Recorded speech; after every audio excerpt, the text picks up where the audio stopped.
Hey guys, and welcome back to Mika Reacts and Reviews, where we react and review to things on the internet. And today I have another different type of video for you. It is a kind of Pitbull the artist. He is speaking about like music and I think the culture. The title of the video is called Pitbull Explains the Social Dilemma and how it is and how music is involved. And I did a reaction video to Pitbull's communism kind of explanation or his opinion of where he thinks America is going. I don't know if I put this on this channel or my other channel because he talks about stuff that YouTube said you're not allowed to talk about. I'm not talking about like cuss words and stuff like that. Like, he speaks on the situation that's going on. He speaks on elections. He speaks on a lot of stuff that we're told as YouTubers, if you do not say exactly what the mainstream media says is going on, then you can potentially get your channel taken down. But I thought maybe this video would be a bit safer because he just talked about how music is involved in the social dilemma that we're going through right now. And I thought, since I've been doing a lot of music, this would be interesting to do this reaction video. I understand that a lot of people have issues with Pitbull because he says one thing sometimes, and then when he's on like the main stage, he kind of just says whatever mainstream tells him to say. But you know, just because people are flawed doesn't mean they didn't have something that is worth listening to. You know what I mean? We are not perfect human beings.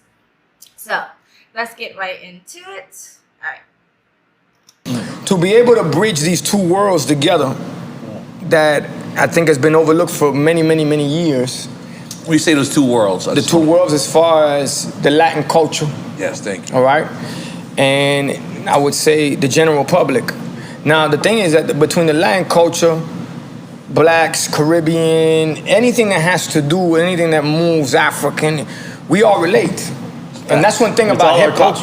Yeah, hip hop. What I love about hip hop is that hip hop brought everybody together, not through color, through poverty. Mm-hmm. Yes, I like that he said that hip hop brought each other through poverty or through lived experiences or similar lived experiences. It wasn't this black and white thing. Hip hop definitely, when it first came out, was there to tell a story of the people that didn't have a voice and talk about their lived experiences. And unless you think black people or people of color are the only poor people on the planet, which is kind of racist of you, you realize that poverty is not colorist. Poverty is not racist. Poverty affects everybody of every race, of every creed, of every religion, of every gender, everybody. So not everybody, but it affects a lot of different people. It's widespread. So I like that he said that. It's not about race. It's about lived, shared experiences. And maybe not even just poverty, just hardship. You know what I mean? You know, hitting rock bottom and stuff like that. Like, a lot of art comes from places like that, unfortunately. A lot of people don't write super good music when they're super happy for some reason, or make super nice art when they're super happy, unfortunately. But yeah, anyway, let's continue. Like, if you were jammed up, shit, I relate to you. So your story, something out your story that I would listen to, I'm going, damn, that happened to me. And that was the difference. It wasn't really a color thing. It was more of when you're in poverty, it don't matter what color you are. You black, white, pink, purple. You're going, yo, you got bread, I got sugar. You got butter, I got soup. You got this, you got that. How can we help each other? You got Kool-Aid, I got sugar. Yeah, plenty of it, huh? Yep, community. And I feel like community is something that's very vastly missing in America and in the West. And they talk about that in the book of Lost Connections, which I've pushed a couple of times. It's a really good book. Except in the rural areas or the really small towns, you might still find it. But like the countries that I travel to, they don't have a lot of government safety nets, which is not a great thing, right? But when someone in the community is suffering, if someone lost their job and they can't feed their kids, the community comes together and they help that person out. The community comes together and say, oh, I got you. I got a little food. I got you. Or I'll help you with your kid. I'll take your kid to school. You see a lot of that in the countries that I travel to. And I feel like America is very missing in that because we have such a big government that if your neighbor is suffering, it's like, oh, the government's going to take care of that. Why do I need to step in? You know what I mean? I think it's pros and cons of both having a government safety net and not. in having community and not. Well, no, I think community is good all the time, whether you have a government safety net or not. I think it's really, really healthy for people's mental stability. You know what I mean? Anyway, let's keep going. Let that thing sit at the bottom, watch out. Exactly. You know? But where I'm going with it is that no longer is it's not that right now. Now they're trying to find ways to divide everything that we got going on. Everything that we've built, to be honest with you. And it has a lot to do with these tech companies, and I'm glad that you brought up Social Dilemma, because Social Dilemma is all about that. I mean, it's selling dope online, bottom line. So who's the cartel? Is Medellin the cartel? Is Cali the... Okay, Social Dilemma is the name of the documentary. I thought that was just the name of the title. So he's talking about how social dilemma and how music is involved with the documentary, which is talking about the effects of social media on our generations, which basically some of the things they talk about is how the algorithm create echo chambers and bubbles for people where you become separated from everyone else and you get divided into these little echo chambers and bubbles, and then you don't actually get any other outside influence or information. You don't hear the other side, and so you might actually think that everyone thinks like you, and this is massively the agreement, right? Or we're all agreeing on this, but it's actually just a tiny percentage, and it's just your echo chamber, it's just your social bubble. And everybody can be affected by that. Not just the left, not just the right, not just the young, not just the old. Everybody can be affected by that. You just have to be self-aware that that's going on and do the work you need to do to reach outside of those bubbles and make sure you're not in an echo chamber. Because you know why? Sinaloa, the cartel. Because you know why it's worse than dope? Because at some point on dope or on any other substance abuse, you actually realize that you're hitting rock bottom. You will never realize you're hitting rock bottom on But they said in Social Dilemma, he has a great line. He says, "You don't know how you're gonna know." That's true, because you think everybody's agreeing with me. I said this crazy, absurd thing, and everybody's agreeing with me. I'm right, we're all right. But it's like, no, you're in a fucking echo chamber. You don't realize that your ideas are actually kind of extreme and crazy, or backwards and outdated. You know what I mean? So like, yeah, I agree with that. Know the Matrix if you don't know you're in the Matrix. You feel me? Nah, and the other great line, the users. The users. Say it. He said. The Matrix can be many things. The Matrix is one of those movies that everybody goes back to when it comes to like, are you detached or are you the cog in the machine, or have you detached from the mainstream? They use the Matrix a lot to like try to explain that. You know what I mean? Yeah, Matrix is a good movie. No, people be clowning it, but it was a good movie. The only two industries that call their customers users is software companies and drug dealers. Illegal drugs. So are we big enough Social Dilemma right now? No, I mean, we got no stocks in Social Dilemma. We're documentary. We don't. It just spoke. I did not know that. And that makes a lot of sense. Let me push my computer back. I hope I didn't just fuck it up. But anyway, that makes a lot of sense. To us, you know what I'm saying? But it is what it is. And I hope that we, especially for the generation coming up, we wake them up. You feel me? Because it was different. Even, you know what you should do during this one? Look up when I spoke at the Songwriters Hall of Fame. Songwriters Hall of Fame. Wake up, not fake woke, right? Songwriters Hall of Fame in New York. Check it out. It was me, Jay-Z, Berry Gordy, Ed Sheeran, Bon Jovi. All of us got, but I went off on that. Tom can get you that footage. And why I went off was... Tom from MySpace? No. Well, it could be. Maybe that is. Comment in the comment section if you still have a MySpace. Joke's on you, because you probably still do, because they don't shut that shit down. I still have a MySpace, even though I haven't been on there in like decades. How old is MySpace? I have no idea. Sometimes I go back on there and find it, just if I want to reminisce how like crazy I looked when I was younger. I was like punk grunge. I was like the only punk grunge black girl in my school. I was a weirdo and I loved it. What are we talking about here, man? That's communicating. My bad. But it can get you the footage, and where I went with it is because 30 to 40% of all these social platforms owe all their evaluations to music. If it wasn't for music, be no Facebook. If it wasn't for music, wouldn't be no Apple. Nothing goes viral. Facebook, it wouldn't be no goddamn Twitter, Chitter, Clitter, Clatter, Snapchat, TikTok, Pop, whatever you want to call it. You know what I'm saying? So all of that, there's a lot of money getting stuck to the gum under the table for artists that help blow that up, Spotify, all of that. And I'm a big advocate on that, because if you put the numbers together, me personally, I got close to, at this point, 20 billion views on YouTube. Let's talk about official, that. Right? But if I had a dollar, and I appreciate y'all clapping it up, But y'all being some Miami boys at this point, clap it up when each one of them are worth $1 and I come back with $20 billion. Wow. So therefore, that's where it's at. That's only on YouTube though. That's just YouTube. That's not even talking about the streaming game. Okay, yeah. But that's just me. Okay. I'm just saying if we get this message out to people, it's like, yeah, them numbers look nice, but that's a facade. That's just smoke and mirrors. That shit don't mean nothing. So it's a bunch of views to make some other company a bunch of bread. That at the end of the day, we're the driving force. So it goes back to that independent mentality. It's the same thing for YouTube. YouTubers make pennies on a view if, well, it depends on the type of ad. If it's a before ad, if it's a skippable ad, if it's a little banner ad, you get pennies or a half a pennies on each ad, depending on how long people watch it or click on it. YouTube get all that bread. YouTube get all that money. Ad companies pay YouTube big money, whether it's big brand, big companies, or small individuals. They get all that money to YouTube. But YouTube fuck over the YouTubers. They don't care about YouTubers anymore. They will shut you down. They will shadow ban you. You say anything out of pocket, they got you.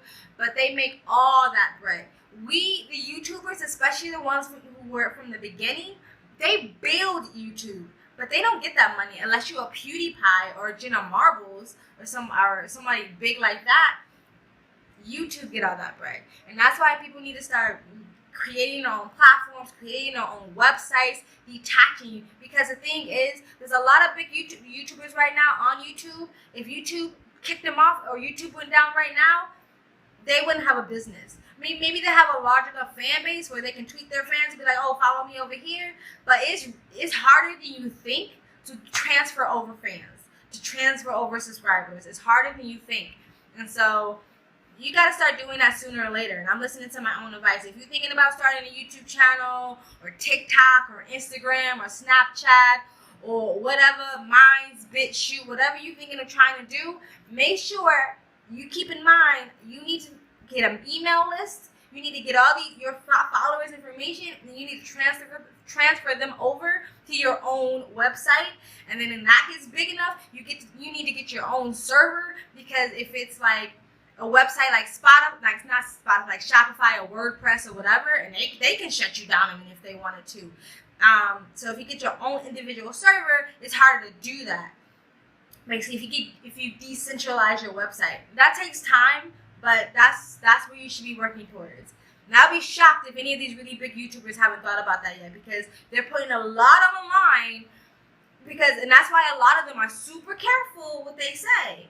A lot of them, you be listening to Tom McDonald, they be agreeing, but they be like, oh shit, I can't say it, because they know.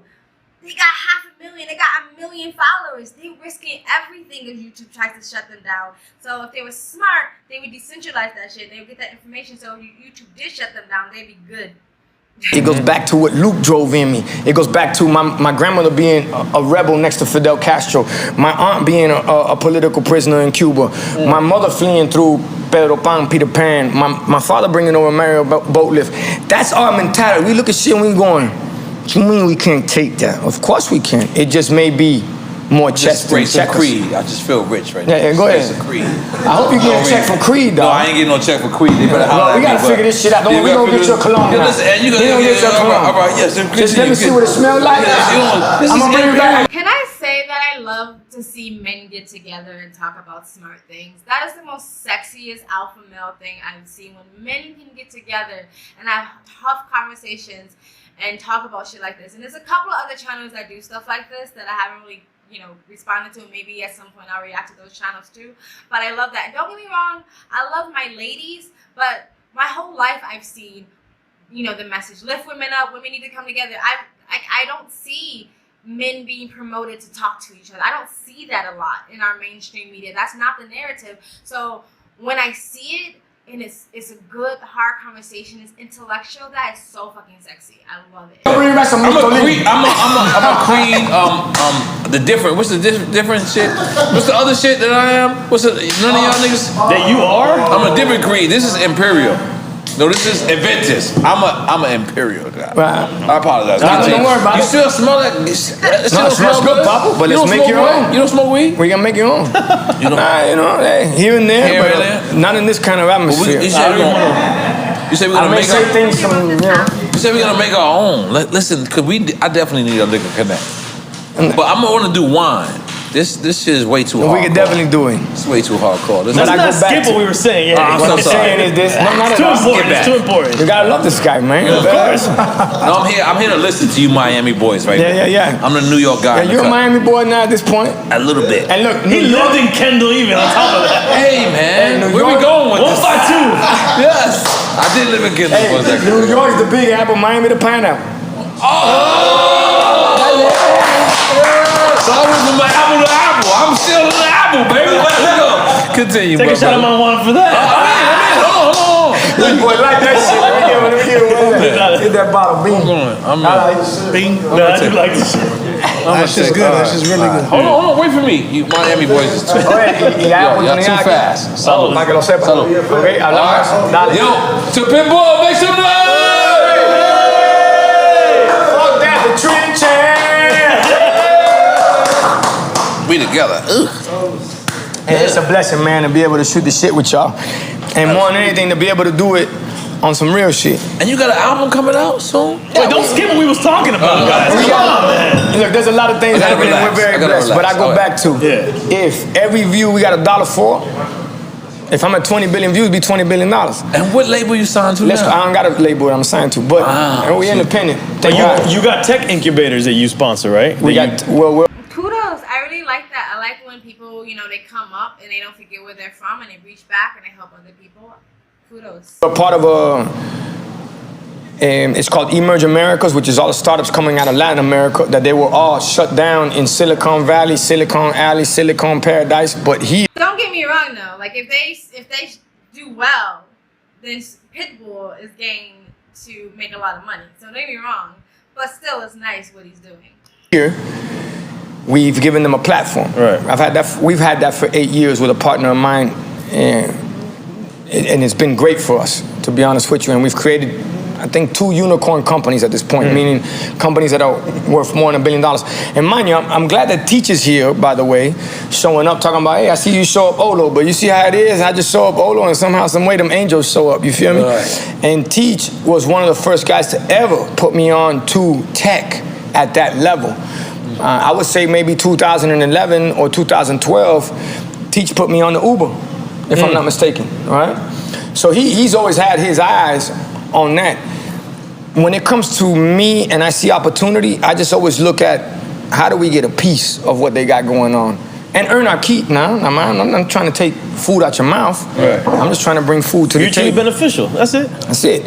So through music now and everything that's come to life, if artists were to, in layman terms, wake the fuck up, they would see that if you bring everybody together, the kind of numbers that we can bring together. I like that. I've never been around followers and likes. I've been around leaders and unique. Is that what he said? I really like that. And then I think this is why a lot of people are now latching on to independent artists like Tom McDonald, because it's like he's exposing a lot of what the music industry does, which is all just smoke and mirrors, really, and it's all fake. And a lot of times they screw over the artists to make the money for themselves. So it's like, instead of giving all your power away, see how you can be a part of that. See how you can be a leader in that game as well, instead of just giving it all away. And I really like that. I think that's really smart. And I think not enough artists talk about stuff like that. I want to see Jay-Z putting on summits to his fans about how to start a business, how to be an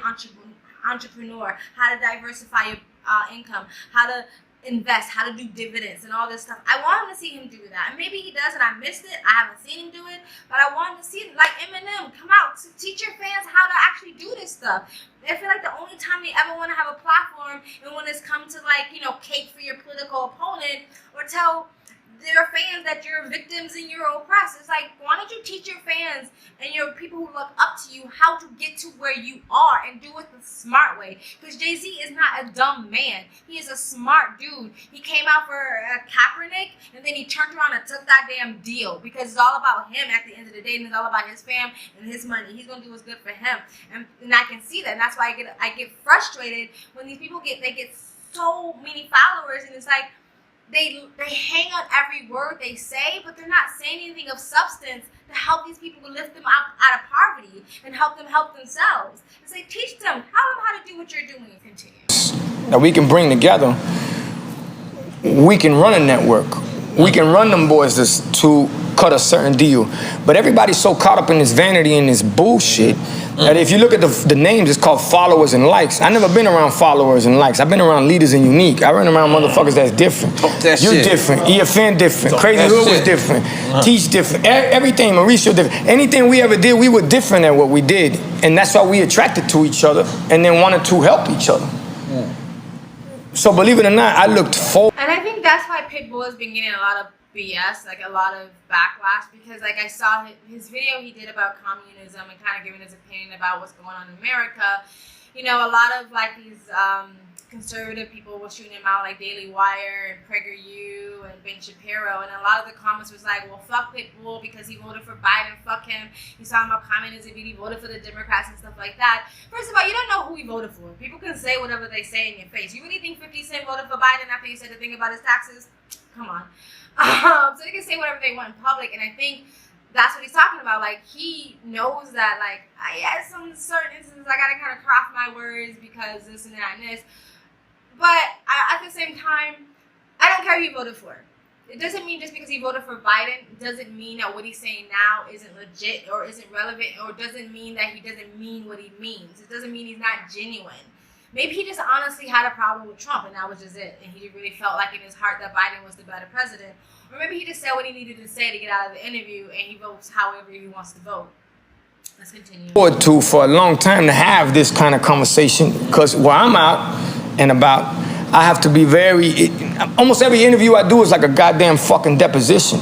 Right. Yeah. And I'm like, damn, careful what you speak right here. You know, you're on MSNBC, you're on CNBC, you're on this, you're on that. Places that you would never think that you're on Bloomberg. All right, I really enjoyed that. I'm gonna I wonder if they have any other good videos. I enjoyed that. I said in my last video that I never really looked at Pitbull as like, you know, someone I want to listen to for some intellectual stimulation. But then again, I never really thought of him like that. So maybe this is stuff that he talks about all the time. I have no idea. So, you know what I want to say. So anyway, I think he has some really good points. I agree with him on a lot of things. Again, I don't know him personally. I don't know all his beliefs. But I think what he said here, and I agree with what he said in his other video, which again, I don't know if I put it on this channel or my other channel. If it's not on this channel, just go look at my other channel when it's there. But yeah, tell me what you guys think. Do you agree with Pitbull? Do you like what he said? Do you like what I said? Do you disagree with what I said? And do you like videos like this? If you do, I will do more. Please put any more suggestions in the comment section below. Like, comment, and subscribe. Hit the bell to get the notifications so when I do upload, it helps with the algorithm, guys. Let's get to 500 subscribers. Thank you for all the new subscribers I have. I see your suggestions. They're coming. And you guys have an amazing day. Bye.